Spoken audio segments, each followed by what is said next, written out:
Hello again. Those of you who have followed me on Facebook or Instagram for a while know that I've been working on a patchwork project. And I'm using my own space fabrics. And I've finished the quilt top by now, and this is what it looks so far. As you can see, it's not very big. It's going to be a cushion cover. But the cushion is quite big, so it's taken me a little bit longer than I expected. There were surprisingly many stars, for example, and of course I haven't been working on it regularly. It's been a bit sort of an on and off project. I thought I'd start by mentioning that generally I work with two types of space fabrics. For a long time I only worked with hand-dyed fabrics like this one, and I'll tell you more about my hand-dyed space fabrics in a future video. The fabrics in this quilt top, however, are printed on demand in yardage or by the meter. About a year ago I figured out a way to turn digital images, that is scanned images or photographs of my hand-dyed fabrics, and turn them into a repeat pattern which I could then upload to a print-on-demand company and order myself yardage. So for example, this fabric in three colorways, which I've used for this quilt. Print on demand means that I can order fabric that I've designed myself in any quantity and fiber quality that I want, and use them for a range of different projects. So far I've mostly ordered cotton jersey and linen, which I've used for clothes like this top here. And I've also ordered some sports lycra, which I'm planning to turn into some cool space tights as soon as I get around to it. I've also used these fabrics for tote bags that I sell in different places. In the future I hope that I will be able to offer these fabrics for sale. So if that is something that sounds interesting to you, do let me know. Anyway, back to the quilt. Since I'm thinking about perhaps offering these fabrics for sale in the future, I thought that I'd first test them out and see how they work. So that's basically why I decided to make this quilt.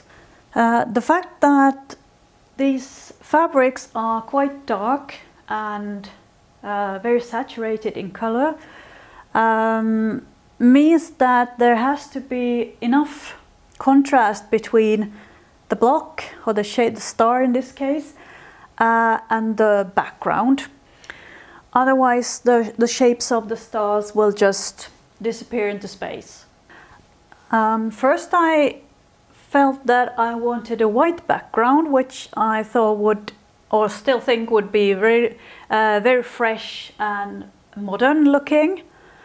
But I soon realized that it wasn't practical in this case, because this cushion is going to be a sort of floor cushion which I will use when I'm doing yoga and things like that.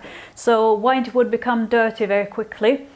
So that's why I chose black. It's easier to just dust off, I suppose.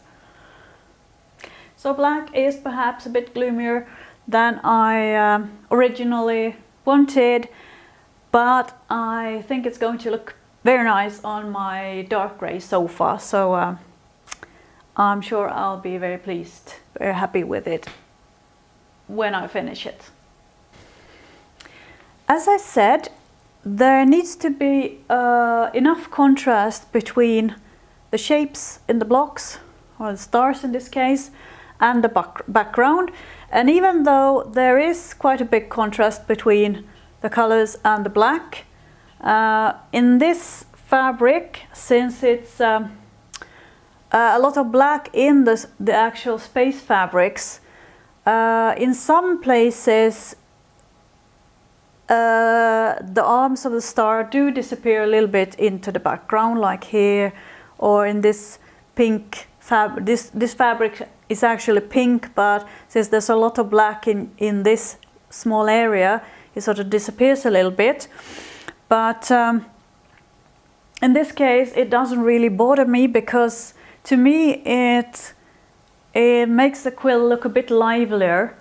A quilt block like these stars can easily look sort of static or rigid, and I like to shake things up a little bit. I like a bit of life in a surface, and I feel that it's quite nice how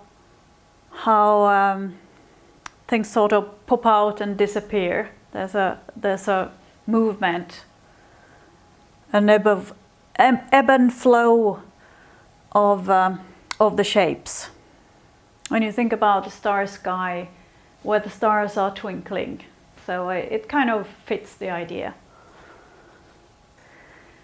Since I like a bit of variation, I also decided that I mean, the easiest way to do this would have been to just have this area black, but I wanted a bit more life or stuff happening, so that's why I decided to add these wonky stars in these spaces,